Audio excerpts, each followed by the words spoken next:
This presentation is on the American Indian movement. Native Americans were the first settlers to North America. They are indigenous peoples that have inhabited our nation for hundreds of years and have yet received the most oppression from the government. This oppression started early on when Europeans first came to North America after fleeing the British. They were in search of a new land to begin their own nation free from British rule. In settling here, though, they began to change the peaceful nature that Native Americans were so accustomed to. The Native Americans suffered through a war between the new settlers and the British who remained in England, who were fighting for land. Upon the ending of the war, via the Treaty of Paris in 1783, the Americans began to treat the Native Americans with hostility, violence, and disregard because many of the Native Americans sided with the British in hopes of stopping further invasion of their land. Native Americans continued to be pushed out of their land by European settlers, and Native Americans continued to face years of oppression and maltreatment by the European settlers and their government. In 1830, President Andrew Jackson and Congress passed the Indian Removal Act of 1830, which forced the Native Americans to relocate, often by force. 60 years later, in 1890, the Native Americans were still struggling and began partaking in a ritual called ghost dance, because they believed they had made their gods angry by abandoning their traditional ways. They started the ghost dance because they believed it would entice their gods to recreate the world and rid it of non-believers and non-Indians as long as they rejected non-Indian lifestyles and followed their traditional customs. The practice of this spiritual ritual led the U.S. Army to surround ghost dancers at Wounded Knee, South Dakota, in demand for the surrender of their weapons. During this confrontation, a shot was fired, but not determined from which side, and as a result led to the death of 150 Native Americans and 25 U.S. soldiers. This battle has been known historically as the Wounded Knee Massacre and was the last major conflict between the Native Americans and the European settlers, or now called Americans, and was a conflict that powered a lot of inspiration for future events. The Red Power movement was the first movement created by the Native Americans that historically was the turning point for obtaining justice from the government. Red Power stands for Mass United Militant Action. Red Power was the term given to a generally post-1960 succession of highly visible, often confrontational, Native Americans, protest movements, and actions that had as their goal the affirmation of American Indian identity and the reclaiming of power, political, social, and economic, over the people's lives. The phrase Red Power was coined by the National Indian Youth Council in 1961, who sponsored marches, demonstrations, and fish-ins to fight against federal treaties that forbid Indians from fishing. The Red Power movement was often confrontational in their efforts and was, and still is, widely known across the United States. They led many protests, occupations of federal buildings, and trials to fight for Native Americans' rights.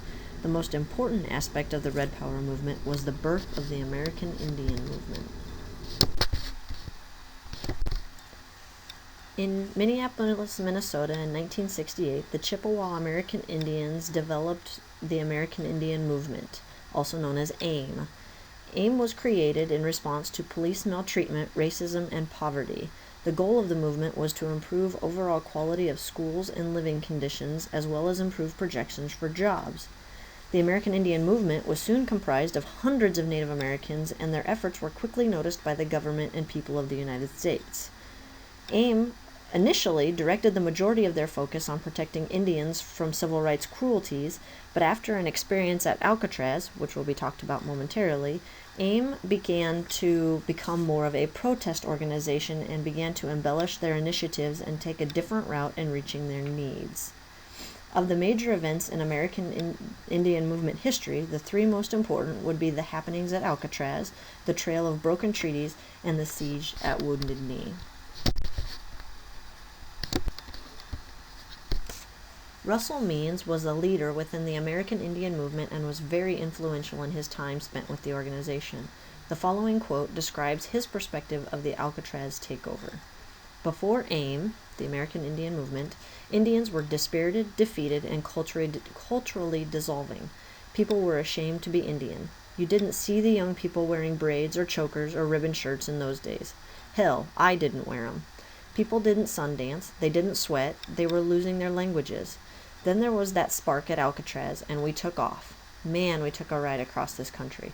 We put Indians and Indian rights smack dab in the middle of the public consciousness for the first time since the so-called Indian Wars.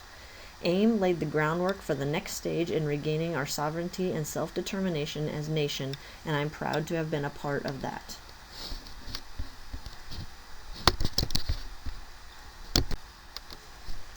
The occupation of Alcatraz began on November 20th, 1969, and began with roughly 80 Native American Indians taking over the island. The underlying goals of the Indians on Alcatraz were to awaken the American public to the reality of the situation faced daily by Native Americans and to assert the need for self-determination. The most important aspect of the Alcatraz occupation was that it inspired a series of further occupations and takeovers of other federal buildings and sites to continue their protest against Indian maltreatment, of which they held another 74 occupations. The occupation also succeeded in getting the federal government to end its policy of termination and adopt an official policy of Indian self-determination. From 1970 to 1971, Congress passed 52 legislative proposals on behalf of American Indians to support tribal self-rule. During this time, President Richard Nixon increased funding and budgets to help support Indians in areas such as schooling, healthcare, water rights, and economic development.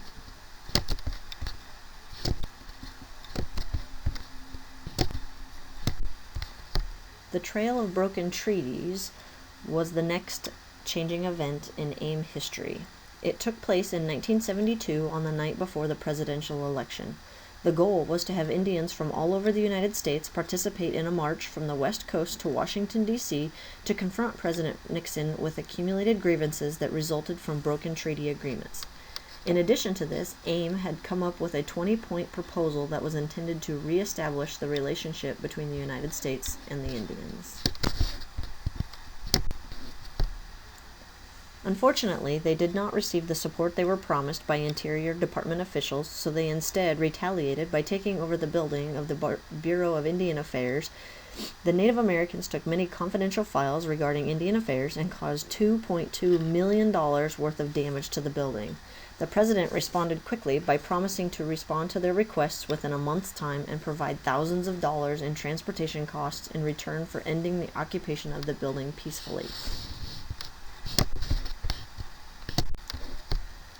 On February 27, 1973, the siege at Wounded Knee took place, symbolically in the same town as the historical Wounded Knee Massacre, where, as stated earlier, 150 Native Americans faced their deaths. This land holds home to the Pine Ridge Indian Reservation. The Lakota people were facing struggles with the government and did not know what they should do. Corruption within the Bureau of Indian Affairs and Tribal Council were at an all-time high. Tension on the Pine Ridge Indian Reservation was on the increase and quickly getting out of control. In response to their helplessness, the Lakota Nation turned to AIM and asked for help. AIM immediately took control of the area, and the occupation lasted for a total of 71 days, ending on May 9th. Negotiations took place between President Nixon's negotiator, Leonard Garment, and two AIM leaders, Dennis Banks and Carter Camp, during which 2 Native Americans and 1 FBI agent were killed. Several factors pressed AIM to end the occupation, including a lack of food, ammunition, and medicinal supplies, and a complete absence of electricity. The government and AIM had decided upon a disengagement plan to dissemble the standoff and occupation at Wounded Knee, including the siege of weapons and destroying of both Indian and U.S. bunkers. Unfortunately, despite their efforts at Wounded Knee, Native Americans continued to suffer from the wrath of the government. After 71 days, the siege at Wounded Knee had come to an end, with the government making nearly 1,200 arrests, but this would only mark the beginning of what was known as the Reign of Terror, instigated by the FBI and the Bureau of Indian Affairs. During the 3 years following Wounded Knee, 64 tribal members were unsolved murder victims, 300 harassed and beaten, and 562 arrests were made, and of these arrests only 15 people were convicted of any crime. A large price to pay for 71 days as a free people on the land of one's ancestors. Despite the tragedies that continued to occur as a reality in the lives of Native Americans, the American Indian movement still pressed on in their efforts to fight against Indian maltreatment. They also conducted a major movement called the Longest Walk that led hundreds of Native Americans from San Francisco to Washington, D.C. on a peaceful protest to capture the attention of the government and the general public to pay attention to the oppression they were dealing with. Native Americans still have to fight for their rights and equal treatment today, but their efforts are a lot less disheartening due to the many struggles and hard work done by AIM over the last several decades in history. Native Americans face a greater adversity because their unemployment rates are higher, their health conditions are poorer, their poverty level is lower, and their life expectancies are lower. Additionally, their suicide rates for youth are higher by 150%, according to Kashina, and the school dropout rate is highly significant at 70%. Needless to say, the American Indian movement still has their work cut out for them to be able to help their people, but historically, AIM has made great strides in their efforts to fight Indian oppression in the United States through their valiant occupations at Alcatraz, the Trail of Broken Treaties, and the siege at Wounded Knee.